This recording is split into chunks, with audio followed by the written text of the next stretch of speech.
Hello, everybody, and welcome to the Digital to Dice podcast. I am Dave. I'm Ron.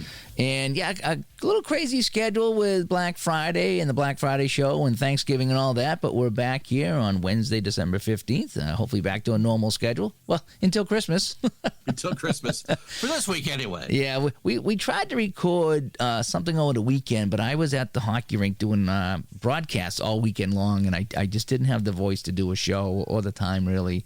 So we might have skipped a week there or something like that. But we're back entitled. Here. Yeah, we're back here today for episode 115, and we got a great guest on for 115. We're going to talk to Kevin Burghardt, and he's going to talk to us about second season football. He's been playing that for 20 years, Ron.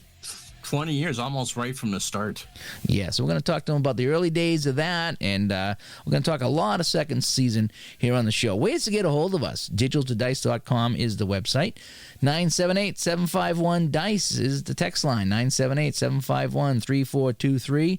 And if you want to send us an email, digitaltodice@yahoo.com is a way to get a hold of us. Over on Facebook, facebook.com/groups/digitaltodice. Let's get right to Kevin.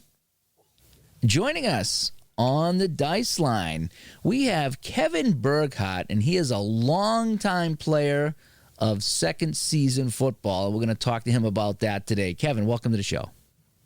Thanks, guys. It's nice to meet you both. I'm looking forward to chatting. Us too. All righty. Let me see here. Before we get into a little bit about you and what you've been playing and the whole bit, we do have one question that we like to ask all our guests before we get going. And that question is, what sporting event would you attend if you could go back in time and attend any sporting event? Well, my son Eric plays big time into this. I grew up in the Chicago suburbs, and the Cubs were on WGN 9, all day, or every day in the afternoons, and we saw a lot of losing. And more losing and bad pitching and year after year of it. And it would have been, you had hopes that they would win. And then 84 came along, summer of 84 came along. And it just had that different feel right from the get-go. They were winning. Sandberg had his nationally televised big game, and they're in first place. And, they're just on a roll, and they win the division, and there they are in the playoffs, and they go up 2-0, and there's that World Series vibe, and this is it. And, the day before my 17th birthday was Game 5 against the Padres. Yeah, and I sat there. That's unquestionably the lowest sports fan moment of my life. I sat there for a good half hour crying afterwards and just devastated. And then, then 85 came, and it's more or less back to the losing. Just more bad baseball. You fast forward to 2003. 5 outs away, the Steve Barton game, more losing. Didn't even touch on 89. 89, you got a taste of it, but then the Giants... You knew they weren't gonna. You knew the Giants were the better team. Yeah. So, 2003, again, that close call. And then, so anyway, my son Eric was born in 97, and he started getting into baseball, playing Little League, and just immersed in baseball as a whole around age 9. And I took him to Wrigley around 11 or 12. And when I took him to Wrigley, he took it to that other level of interest and just, analytics, threw himself into it, and we'd watch games together and whatnot. So when 2016 came along, he was in college, and he's saying, "Dad, this is the year they were the preseason favorites." And I'm thinking, I don't know about that. I've seen this story play out before, but kind of didn't want to discourage him. And they had a great regular season, and, of course, made the World Series, and they're down 3-1. And by this time, he was a sophomore at Purdue. So we watched a lot of games that summer, but by the time the World Series came, he's back on campus. So Game 7 comes along, and we were texting and talking throughout, of course, and the Cubs were up most of Game 7, of course, and then Davis hit that 3-run homer, and I'm thinking, this is the same old story. It's just heartbreaking loss, but of course that's not what happened, and they ended up winning it in the 10th. And that phone call that I had with Eric right afterwards, that 10-minute, 15-minute talk that we had. The Cubs winning the World Series is the highlight of my sports fan life, but the connection, the father-son connection that I had with my son and sharing that with him, that phone call is like a top 3-5 life moment. Oh, sure. So I would obviously I'd want to go and be in person at Game 7, but I'd want my son there with me too. That would be the dream for that. That's pretty cool. Yeah. Around here in New England, we're so used to winning that I tell the young people, it's like, enjoy it, because I still, they're like, damn, we didn't make the Super Bowl this year. I'm like, we were lucky to make the playoffs when I was your age, and you're worried that they didn't win the Super Bowl? Oh, all the stories of fathers waking their kids up in 2004 at 11 o'clock at night. Yeah. And realized that the Red Sox were going to win the World Series. Yeah, that's the other thing. We never expected to see that. It's like, holy cow. Yeah, we went on a roll up here. There's some kids here in the New England area that only know championships between the 4 major teams, and they don't know what it's like to not make the playoffs. They don't know what it's like to be sub 500. They don't know disappointment yet. They just don't know it, and it's, it is crazy. But yeah, sharing those moments is fun. Although it's reversed over here. They're so used to winning over here that it's like, you need to share some of our moments that we had growing up and all the disappointment. That'll make you a man. So anyway, so Kevin, you're a retired school teacher, right? Yeah, 30 years teaching 3rd grade. My first year was in a little town in northwest corner of Illinois, and then after that it was in South Beloit, Illinois, right on the border of Illinois, Wisconsin. And rich, fulfilling career. 3rd graders were great. I had a desire or a dream to make an impact on the world when I was, late teens, early 20s, and I'd like to think I did that. And then retired May of 2020 was the end of my career. So the last couple of months there were remote because of COVID, so it didn't end exactly right. But no regrets. It was a wonderful ride. A dream come true. Really, it really was. I really enjoyed it. And you were telling me that since you retired, you've had a lot of time to game and the whole bit, and we've been chatting over email about some of the games you played, specifically second season. Before we get into that, though, what were some of the early games that you played? You've been doing the gaming a long time. What was some of the first games you played? How'd you get into gaming? Yeah, the mid-'70s, my first game was long ball. I don't remember how I got my hands on it. And, it just occurred to me just now, was it Clay, I think, mentioned long ball? You had a recent guest, somebody that... It would have been Clay, yeah, because I've heard that before. Yeah, so that was my first game, 2 8-sided dice that ran from 0 to 7, and my edition had individual player cards. I think some of the later ones had team sheets. But shortly after that, I was in the basement at my parents' house, and we had a storage room in the basement, and I come upon this box, and I pull it out, and it says APA football across it with, the I think it's red and yellow box. And so I pull it out, open it. What is this? 8, 9-year-old kid, and open it up, and it's got charts and player cards and envelopes and all this stuff. And I start exploring it. My dad gets home from work. I said, Dad, what is this? He says, oh yeah, he got that game when he was a teenager in the early 60s. Oh, wow. Yeah. And he played however many times, and then it just sat on the shelf and gathered dust, and his son, me, just stumbled across it. So he taught me the game, or I taught myself, or whatever. But I didn't know any of the players because the cards were Bart Starr, Paul Horning, guys from the early 60s. And as a 9, 10-year-old kid, I didn't know who those guys were.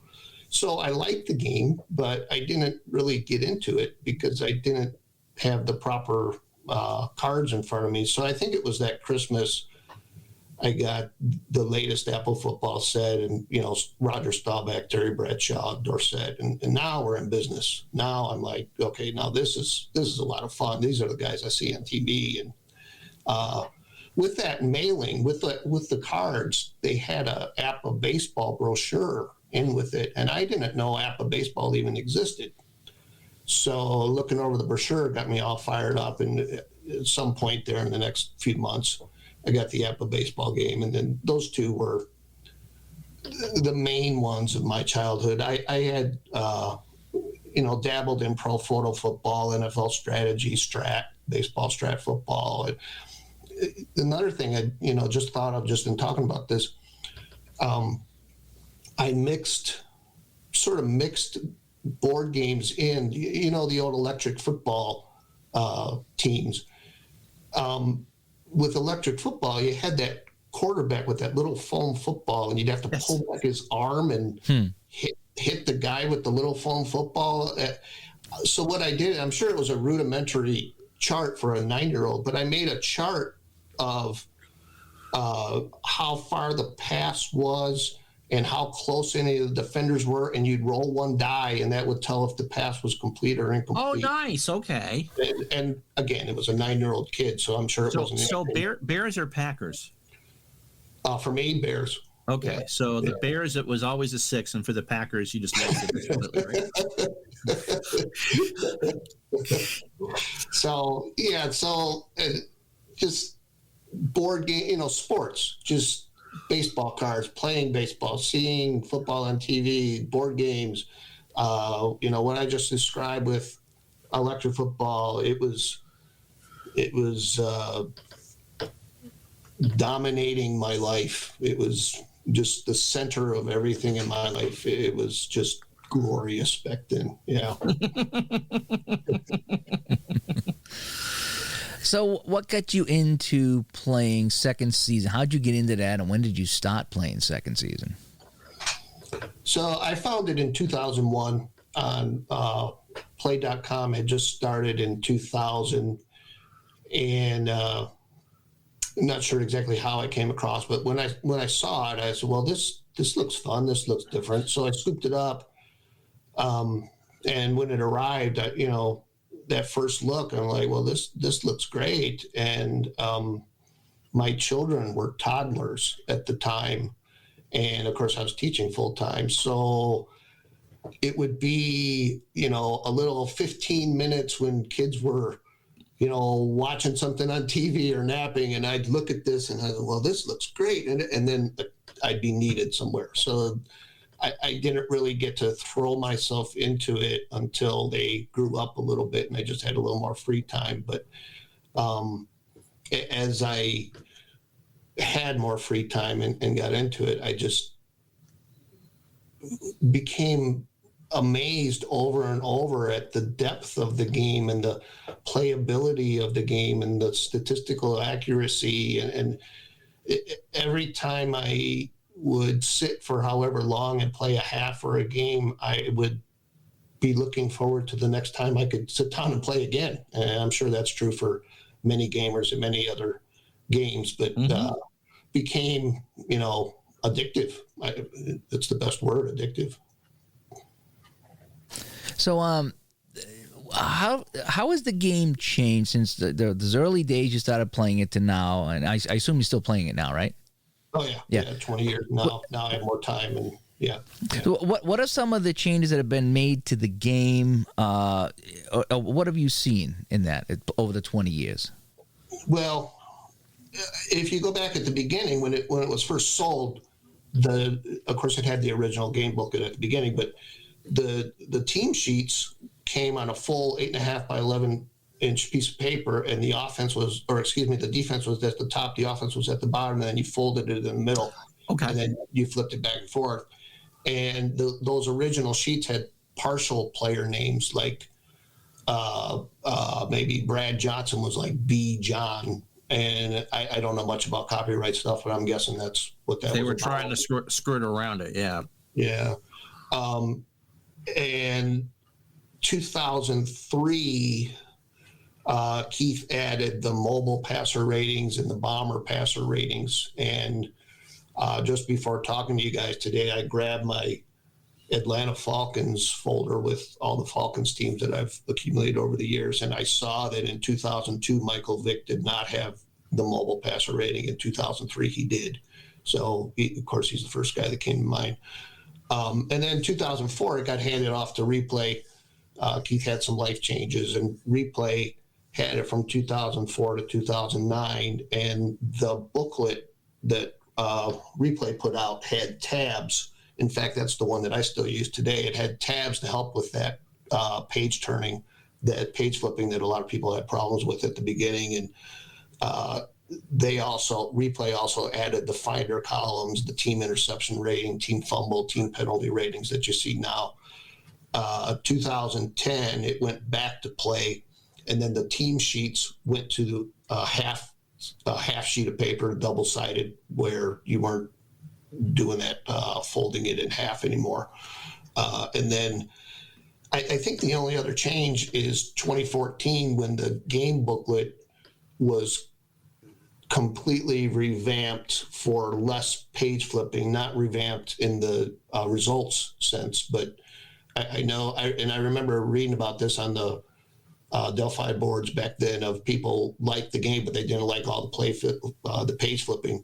And 2014 booklet, I believe, solved that. And probably the majority of people that play it now have that booklet, I would think. Is it an original Play game? Did Keith create it, or who created it? I believe, yeah, he did. I read some of this history in Sports Sim magazine where he, what was that? He had a league of friends. I don't want to be erroneous on this, but I know he had experience with it with himself and with friends before it became an item that he sold. Before he released it, yeah. Yeah. Okay. Yeah, I know. I just picked this up myself, and I'm looking at it saying, I don't see what the big deal is with the chart flipping, because I kept hearing about the chart flipping, and I think you're right. I think the new book solved a lot of that, because now you still need to go to the kick tables and the return tables, but once you flip for the offensive play, a run against, say, a safe defense, let's say, that play pretty much resolves on the page that's open, and if it goes to an extra play or XL play, whatever they call that, or a penalty or a go reading, it's right there on the next page. You don't have to flip anything. So on the left side of this open book is what happens, and then if you need to go with anything else, it's usually there on the right, except if there's an interception or something like that. But it's all right there. So I think if that's the new book, that's the one I'm using. Again, I'm not finding that to be cumbersome at all. I'm finding that I can play this game. It moves right along for me. And, you got to keep in mind, because, everyone has always asked, well, how long does it take? Well, when you're playing a play-by-play football game, it's not a fast game. And this is the third one now I have that's a play-by-play football game, and none of them are taking less than an hour and a half or 2 hours to play. You just can't do it, So that new book, whatever they did, is great, because I think I remember listening to some commentary on how, there's too much chart flipping and page flipping and this and that, and they really have. They've really revamped this book here to be the very limited page turning, very limited page turning.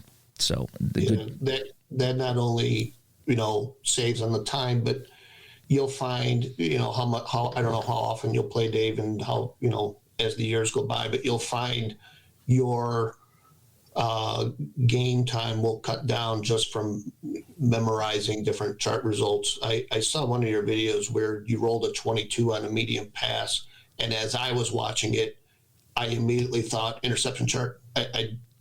And I wouldn't expect you to know that because you're new at the game, but that's just one example of my game time is probably hour 5, hour 10 minutes. Oh, now. wow. Just the rhythm of it and memorizing and just the feel for it. I just mentioned that to say that some of this will fall into place. Right. What I did actually is I took the book, the chart book, and I scanned. Now I got the bigger chart book. I think there's an XL chart book. That's the one I got. I think the bigger one. And I scanned in a handful of pages and printed them out. So I have the kick and the kick return on a separate page that I printed out, and I think I have interceptions and interceptions return. So I have those kind of off to the side, almost like I do with Apple Hockey, whereas I open up for my play, and if I got to go to the interception, I don't have to flip. I just grab that chart, and it's right there in my hand. For kickoffs, I don't need to go flipping through the book for the kickoff. I have the kickoff, printed, and then on the back side is the return, and then I think I got punts on it. So I think I got like 3 or 4 charts that I printed out myself. I just scanned off the book, and so now I can get right at it. So that's leaving less flipping for me, is what I've done with that. So let me ask you, what are some of the things? So when you first started playing this game a long time ago, what are some of the things that you really enjoyed about it that kept you playing it for so long? Well, the first thing that jumped out was the individual player ratings. The sheets have all 11 defensive players, all 11 offensive players. And they all have individual ratings. In the games that I was playing before that, there would be a team index, and you'd add up the number and you'd compare the offensive and the defense, or you would have a team defensive card, and you'd roll a 7 and you'd see it's a +3 game, and it wouldn't have anything to do with any specific linebacker or offensive tackle. And so when I saw that, I was like, whoa, what is this? And you start playing the game, and you have, like I had the chart book here, and I'm looking at an inside run with where am I looking here? An inside run with, say, the tackle. You roll a 36, and you check the left tackle's rating, and if he's a run 0, then I should already say, if he's a 0, that's a poor rating. If it's a 1, it's average. If it's 2, he's excellent. So in this particular circumstance, if the tackle is poor, if he's a 0, then he missed the block, and it's a 3-yard loss for the running back. I see. So when you're checking ratings, if it says check for 0, you don't want to find a 0 because that's bad. No. Okay. And so these individual ratings will come into play, and then there's some dice rolls where you go straight to the running back's rating, and you won't check a lineman, or you'll go to a defensive linebacker, but it's all open as to who you're going to check. But just the fact that you can check these individual guys instead of having these team ratings I was talking about, that jumped out to me like crazy, and just gave the game a whole different feel that I had never had with any football game, or even close up until that point. Yeah, I think that's where you get into a lot of time in this game, because it's not a team rating. And Ron, that probably goes for baseball games too, right? If you have a team rating game, it must go a heck of a lot faster than individuals. Well, usually just the team ratings are just for defense. APA does that. I mean, obviously there's ratings for different things, but the only thing I can think of for team rating off the top of my head is the fielding 1, 2, and 3 in APA. Okay. And I know, Apple Hockey, it's a team defense too. It's that ODAI that they use. Right. So that would be the team defense aspect of it rather than an individual player. I get it. So it jumps out to all the individual players in a whole bit. Let me ask you this. I just started playing this, and I noticed that some teams on defense, they have a 3-4.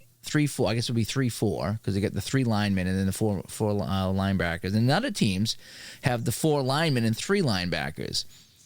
And so those are that must be basically kind of how that defense is, right? Because when it says check the linemen, some teams have 3 linemen and some teams have 4 linemen. And I guess that's just so if you're playing Team A and they have three defensive linemen, then you're only checking 3. And then if you're playing Team B, they might have 4 defensive linemen, so you're checking 4. So that must mean they're a run-heavy defense or a pass-heavy defense? Well, I just think it's the way that real-life team lined up, and then it translates. Like I'm looking at 2013 Seattle here, and they're a 4-3 defense.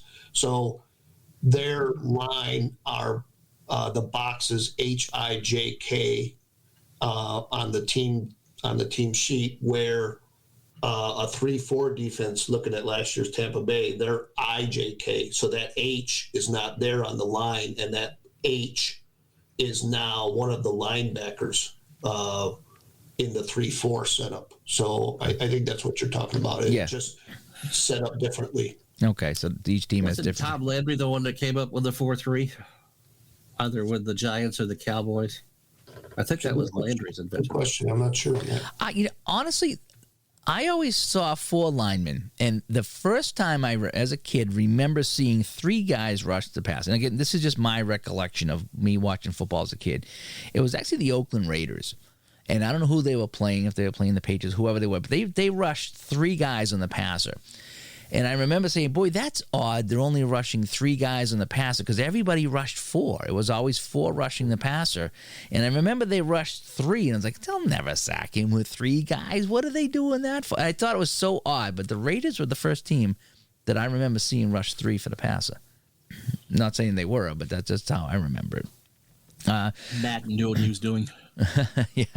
A question on the players here. So different positions will sometimes, a lot of times, have more than one guy. How do you determine who you're checking there? Because if it says check lineman or linebackers, the defensive backs, sometimes there's more than one. Now the running backs and the receivers, you roll a die, and that determines who's supposed to get the run. So that's fairly easy to figure out. But what about those positions? Like even the offensive tackles and stuff, they got backup guys.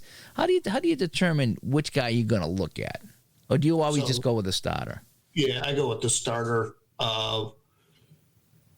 Just straight across the board. There's certain, like I'm looking at 2013 Seattle again. There's certain guys on here, like in the SB box. There's Luke Wilson, who plays on probably first and second downs, and then Jermaine Kearse comes in on passing downs. But it says in parentheses right after his name, pass. So you would know on 3rd and 7 or 3rd and long to look at Jermaine Kearse because it designates pass. And then over here in the EB box, Golden Tate is one of their normal wide receivers. But right under him, it says Kellen Davis, and in parentheses it says run. So during a running play, he would be in. That doesn't, I guess, it doesn't mean you have to run, but that's who would be in on a running down. Like first and 10 or something like second and short or. Yeah. Now for the defense, I would think on the defense, if the guy said pass, I would only use him if I had a run defense. Then I guess I wouldn't be using him, even if the other team was passing. I would imagine, right? Because I agree. I look at those guys as like, again, 3rd and long, 2nd and long that they're in, and then if the offense called a run, and one of those guys came in that were in the lineup because it said pass on the team sheet, I would check him anyway because he's who would be on the field in that down or in that set of circumstances. To completely change the subject, Kevin, are you more of a season replayer or greatest teams? I mean, when you sit down to play, what do you normally play? So when I first started, my life was so busy that I would just do one-offs or just small tournaments or replay playoffs. But as my kids grew and life freed up a little bit, I always had this dream of playing out a season, but not any particular, like 2014, any specific season. Mm-hmm. I wanted to take a mixture of great teams and put them all together. And I just wanted to have the time to do it. I had started doing that when my kids were younger, but it always lost its momentum because I just couldn't get back to the game table. I always wanted, I say to people that I love drama in sports. I can't stand drama anywhere else, but I love drama in sports.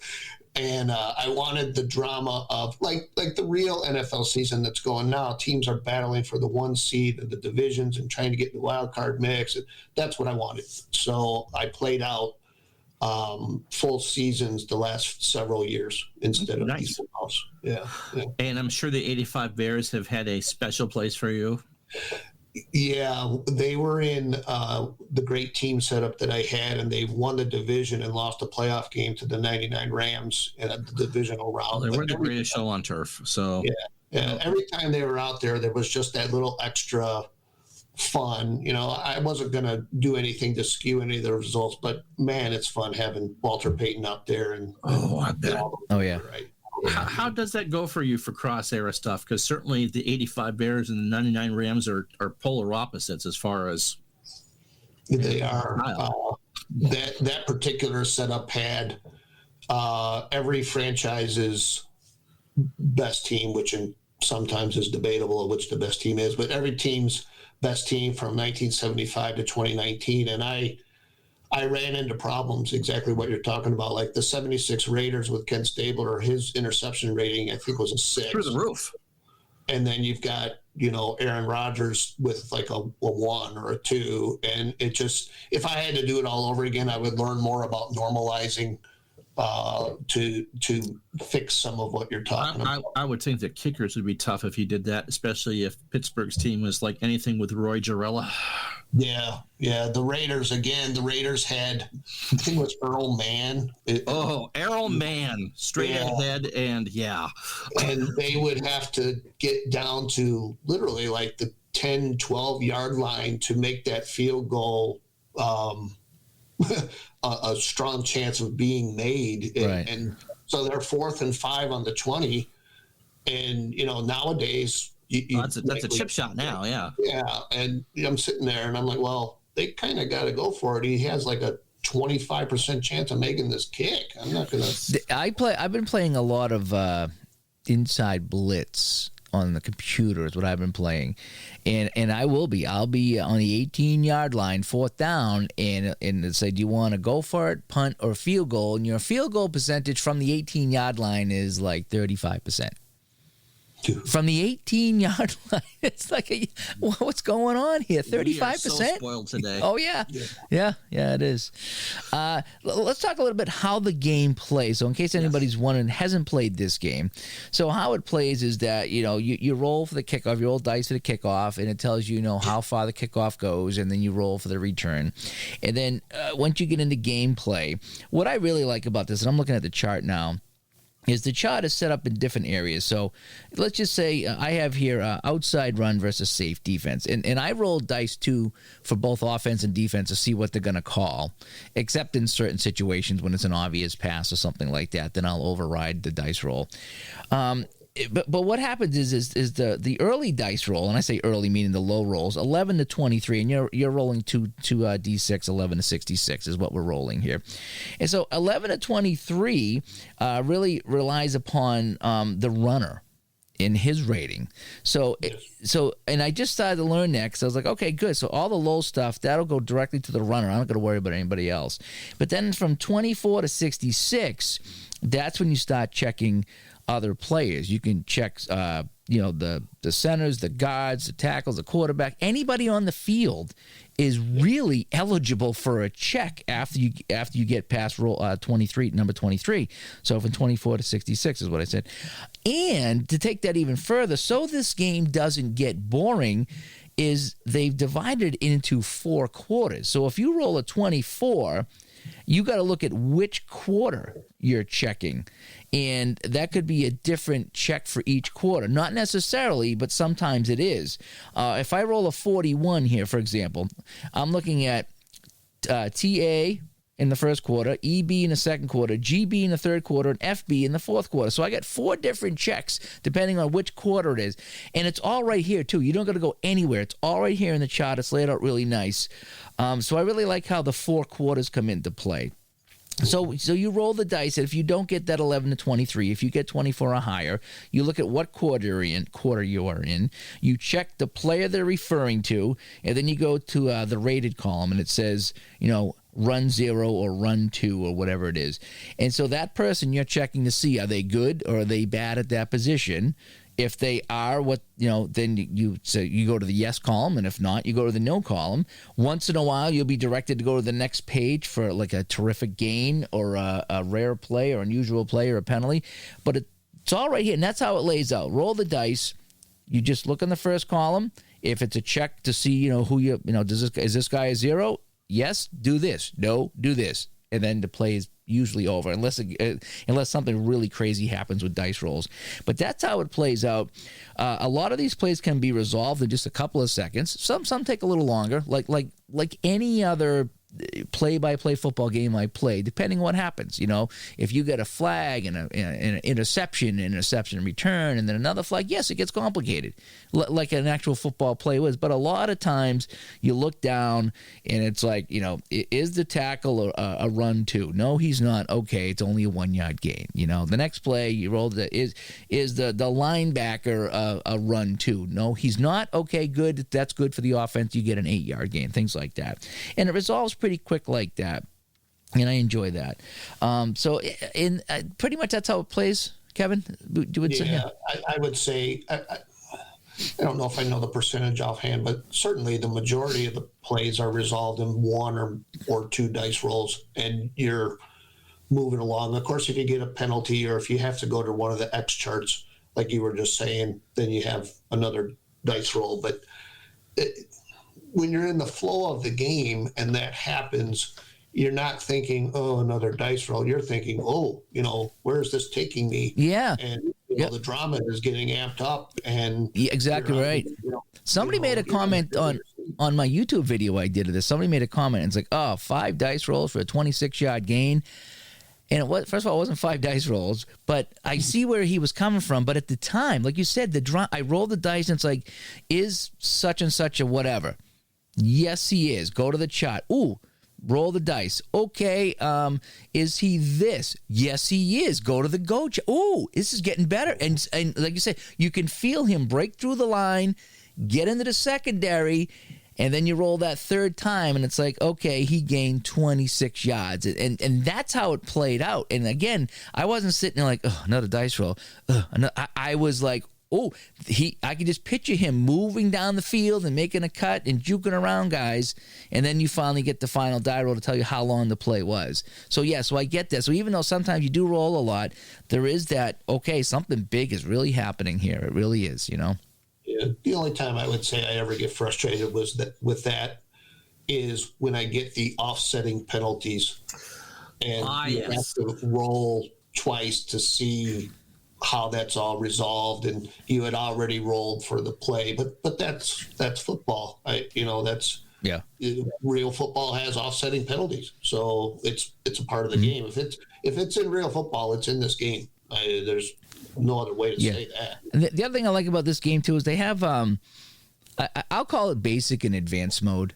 I'll just call it that, because they have one mode where start off this way here and ignore all these symbols. There's all these symbols on the card, and they are a little intimidating, I will say that. But I do like how the game initially says ignore all the extra symbols. The only ones you need are this and this, and just pay attention to those. In fact, I think even the ratings can go up or down depending on the half sometimes. So if you're rated 1-1, but you're a 1-1 minus, that means not in half. If you get over midfield, you can be better or worse on offense or defense. But that's an optional rule. It's So I like how there's an advanced mode and a basic mode. So I've been playing mostly basic, but I'm slowly working in advance. And me and Ron talk about this all the time, is that I love a game that starts off basic to get you learning the game, and then you can pick and choose which advanced options you want to play depending on what suits your taste and what you enjoy in a game. Because sometimes you get a game that throws everything at you and that there's one mode. And if there's a lot of things like that, boy, I tell you, that there's a lot to remember there. And, oh, man. But if you can start in the basic mode and get the gameplay down, then you can, okay, what is this question mark? And what is this exclamation point? I'm not using them yet because I'm trying to just learn the regular game, which I'm really enjoying. But I like the fact that they're there, and at any time I can start plugging those in. Yeah, I think what you're saying is in a lot of games, the game controls you. In this, you control the game, and you can adapt it to whatever level or whatever things. I mean, like one of the symbols you just mentioned that is optional is the exceptional receiver, and there's a question mark by receiver. What is that? Questionable receiver.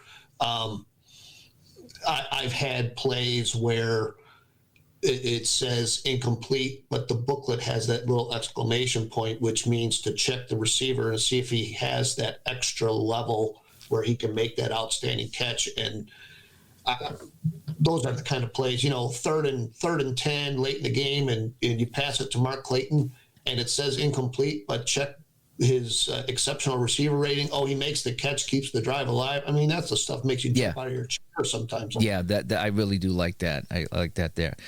This game also, I haven't got to any yet, but it has rare plays in this game. Now, how have you found the rare plays in this game? Those are fun. I had one this morning. The receiver was pinned, and again, you can picture this in your head with the theater of the mind. The receiver is trying to make something out of nothing, and he's turning, and he's going sideways across the field, and he's trying to find that, and he ends up losing 11 yards. Just a total mess of a play. And then there's others where, it bounces off a lineman's, shoulder pad and lands in the receiver's hands. Those rare plays are indeed rare. They don't come up often. You can play, several games in a row, but when they come up, you slide to the edge of your chair and you're like, what's about to happen here? And even 20 years playing it, that still happens. The one that was it last week, I think I had the receiver broke a long gain on the rare play, and he what did it say? I think he said he spiked the ball, or it fell out of his hands or something at the 6-yard line, and you could just picture the receiver celebrating. So Leon Lett play or something like that. Yeah.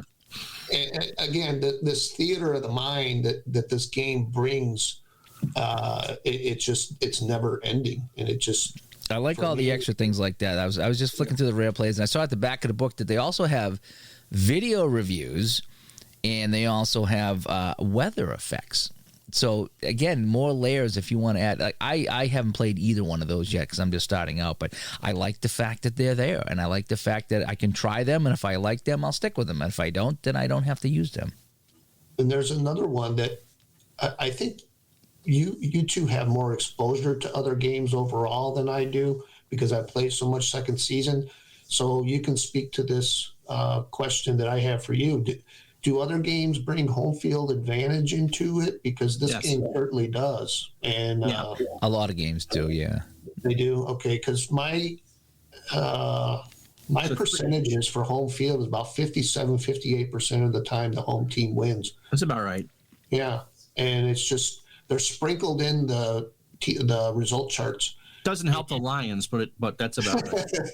And of course, you just never know when it's going to pop up, and sometimes when it does, it can be a game-changing moment. I had a game with Steelers and Oilers, two teams from the 70s, and it was like 7-7 second quarter, and the Oilers had the ball on the Pittsburgh side of the field around 30 or so, 4th and 1. They decide to go for it, and you give it to Earl Campbell, and it says, is the team with the ball home? And in this case, it was a no, and it's a 1-yard loss.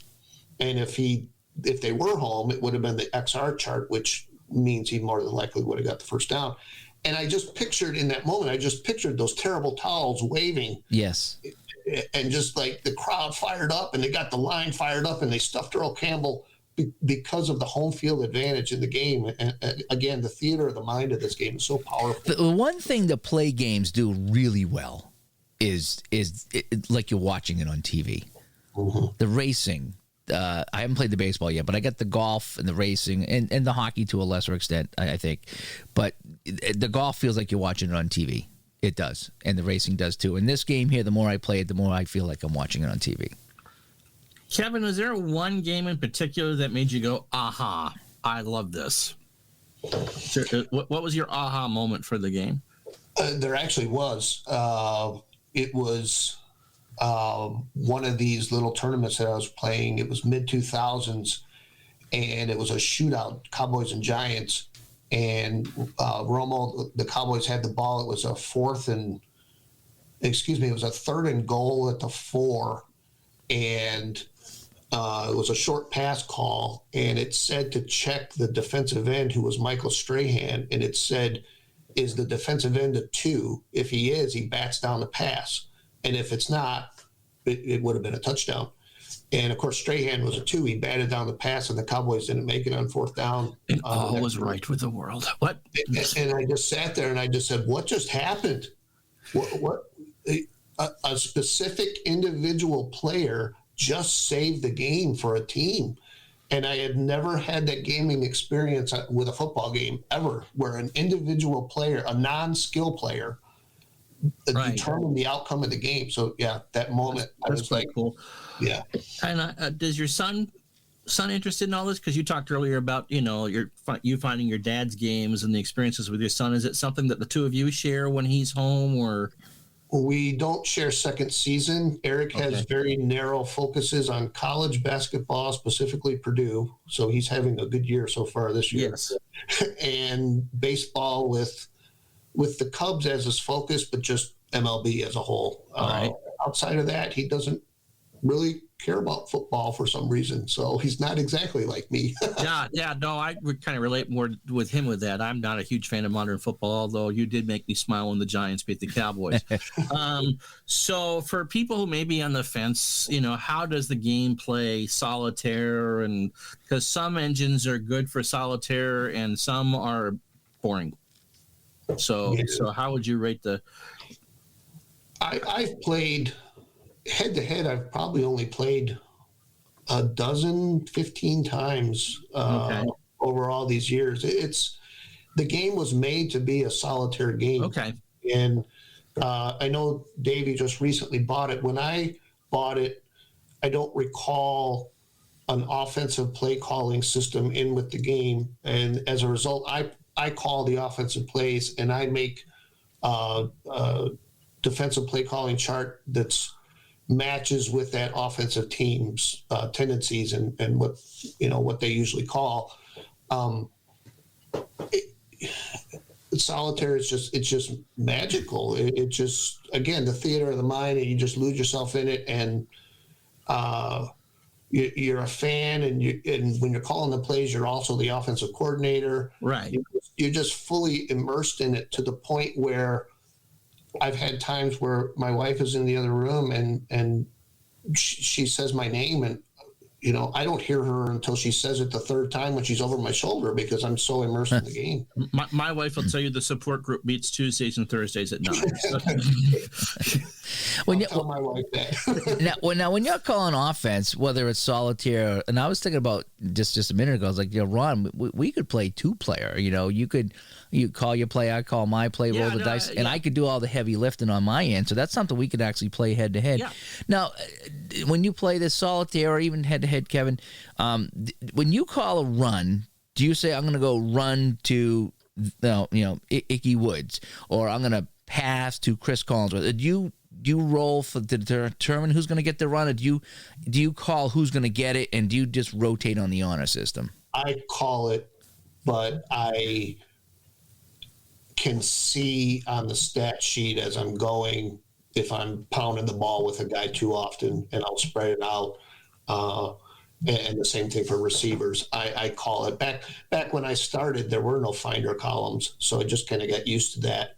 And the guys that are using the finder columns, I don't have any problem with that, because that works just as well. But it gives me personally that extra feel of I'm the offensive coordinator, and I want Emmitt Smith to get the ball on this play, so I'm calling his number. You keep stats by hand? You use a helper? I mean, what do you? I do.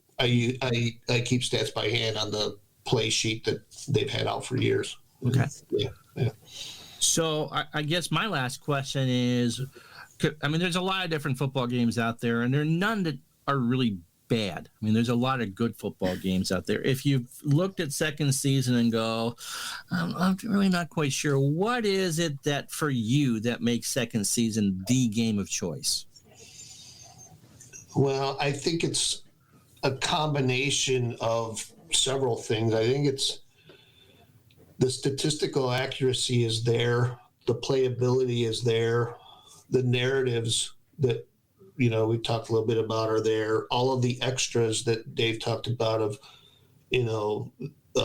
video review, trick plays, rare play.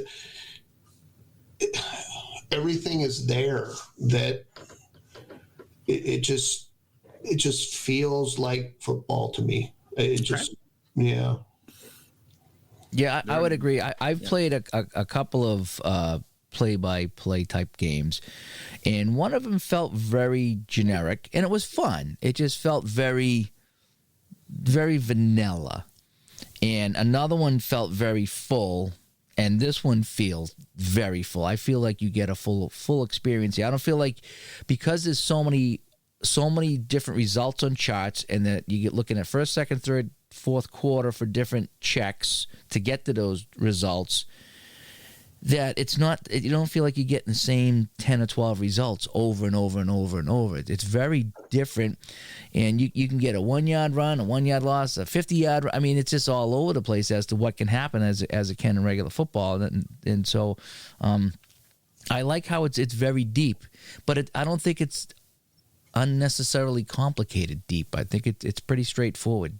Yeah, I agree. And there's another element that I don't think we touched upon, because we talked about so many things. I'm not sure if we hit this, but some of the play descriptions, like charges through the line for a 9-yard gain, the runner bursts for 8 yards, or he's swarmed over for a 3-yard loss. Yeah, immersion is a huge part of any game, and it sounds like that's all in the chart. Fantastic. So it's not just door set for 3. Exactly.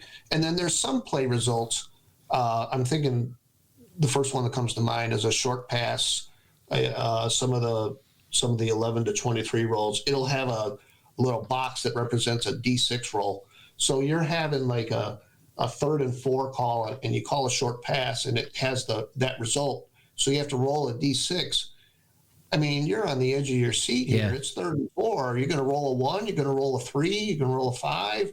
And when you do roll it, if you say you roll a 1, I picture the receiver like stumbling, and just that brief half second where he couldn't get his balance, or if you rolled a 6, that he made a quick little juke move, and boom, he burst forward and got the first down. And again, that real football feel that adds to the game is just outstanding. Yeah, it does. And I got to say, like the other play games, you have to play this one to really appreciate it. We can talk about it for all day long here on the show, and we can watch all the videos on YouTube. When you finally get it in your hands and play it, it's so much better than how you can describe it. It's the only way I can describe it. It's just, when I started playing this, I was like, oh, wow, this moves. And this is, the negative stuff I heard about it had some merit, but it didn't affect me at all. I didn't find it overcomplicated, and I got it to flow immediately. And for me, that's important. And Ron, I'll tell you that. If I can't grab a game, I don't want to say immediately, because that's not fair, but if I stumble the longer I stumble on a particular game, the more disdain I have for that game, and the more apt I'm going to just put it away and say the heck with it, because I'm just not having fun. It's like dance lessons. 1, 2, where do I put this arm and that? And then, but once you get it, you get it. Yeah. And so, but if I got to fight with the game, trying to learn your game, or fight with some things, or just I have to ask so many questions just to get out of the gate with it, that's probably not the game for me, because I just fight with it. Once in a while I will go back to a game and it will play out. So we've done a show on second chances here as well, so that does come into play. This, however, was one of those games that right out of the gate I hit the ground running, and it just moved, it flowed, and I'm starting basic, and I'm slowly adding some of the special symbols in the whole bit, and we'll get into weather and all that, and I like how I can do all that there. I have one more question for you here before we go, Kevin. Have you tried the express mode, and if so, what'd you think? I bought it, and I've played maybe a half dozen times, and the time that it came into my life didn't fit. Now I have all this free time where I have time to play the full game. If it had been around when my kids were toddlers, I think I would have been all over it far more than playing the full version, because everything's so consolidated, and time is such an issue when you're raising young children and working full time and just living life, that I think it serves a wonderful purpose for the community, because we're all at different parts of our lives where, some people need that. And the game, gives effective results. To my knowledge, the little bit that I played it, you're not going to get the full stats like what you're getting, when you play the full version of what I'm doing. But you're getting the result of the game, and you're getting the narrative of the game. So I think it's a wonderful tool that fits with people who have more time issues in their schedule. I've played a couple of games of Express. I've almost finished my first game of full second season. So I haven't completed my first one, but I'm in the fourth quarter, whatever. And I got to say, I almost bought just the Express because I wanted a quicker football game, and I didn't know if I wanted another play-by-play thing that was going to take me an hour and a half and the whole bit. And so I tried the Express first, and I thought it was just okay, And then I played the second season, the full game, and I hate to say it, I'd rather play the full game. It's that good, and there's nothing wrong with Express, but it's almost like, would you like me to cook you a steak fresh, or do you want to take the one that's in the fridge and just throw it in the microwave? That's kind of how I feel. Express is fine. It's a steak, but it's microwaved up. But I'd rather have you cook me a nice steak right on the grill there with with whatever. And I just get that the Express is okay. It's not what I thought it was going to be. You're really still playing second season, just in larger chunks. And that being said, I'd rather play the full second season, even though it's going to take me an hour and a half. That it's just such a good game with that. But so I just want to know your thoughts on the Express. And I think you're right there. It does suit a purpose. If I want to bang on a game in 20 minutes, half hour, I can go to the Express mode. But once you start playing Express, you're like, why am I not playing the full game? This is so good. But I do want to do what they were suggesting on the Play channel. There is maybe play 3/4 in Express, and then fourth quarter switch over to play-by-play and see how that works out. See, I know I won't get full stats and I'll just get a final score, but I'm interested to see how that would work. How would that kind of be, like a nice cutting the baby in half type of thing, where it's, a little bit of time and a little bit of detail. It's like a give and take of that, So you won't have to play a full hour and a half game, but you won't just be playing Express. You'll have a fourth quarter of, now you'll be able to see how the drives progress in the whole bit. So I thought about trying that. That's what I see Keith doing, or when Keith and Steve Tower play from the AFR channel, they'll do that. They'll play the first 3 quarters or 3.5 quarters even, and then they'll get down to the nitty gritty if the game is close. And they'll be able to put out a video that's less than an hour, play a game less than an hour because of that approach. I do think that. I think I'm going to try that. And I think that's where the Express might come in really helpful, is just, just bang out 3 quarters. See, like I say, if it's close, then switch over. If it's not, then, stick with the Express, whatever. But that could be fun. Yeah. But anyway, hey, Kevin, thank you so much for coming on Digital to Dice. So much. Sure, it's my pleasure. And, before I go, I just want to say, we're living in this golden age of sports gaming. Oh, we are. And you guys are adding to it. Your podcast has been around, a couple of years now, and you guys are bringing so much joy to so many people to this hobby. And, not just speaking for myself, I'm sure others want to say the same thing. And just thank you for what you do, the time and energy that you put into this. You're bringing joy to so many people, and we all appreciate it. So really, thank you so much. Well, thank you. Yeah, thank you so much. Yeah, it's nice to hear that, because you like to know sometimes we go weeks without hearing a thing, and we wonder if anybody's listening and what they're thinking, and is this something we should keep doing or not? Because sometimes we don't get much feedback at all, and just. It's nice to get feedback and, keep you going. It's like, okay, if they like it, we'll keep doing it and keep talking about things. So thank you so much. But anyway, yeah, Kevin Burghardt, thanks for coming on the show. We talked some second season, and I'm looking forward to getting to more of this. And I got to convince Ron, we're going to play a game. Even if we play it just a quarter sometime, we'll go head to head and give it a whirl sometime here on YouTube and just have some fun with it. So anyway. Thank you, guys. Happy holidays to you, too. Happy holidays. Yeah, same to you. Thank you.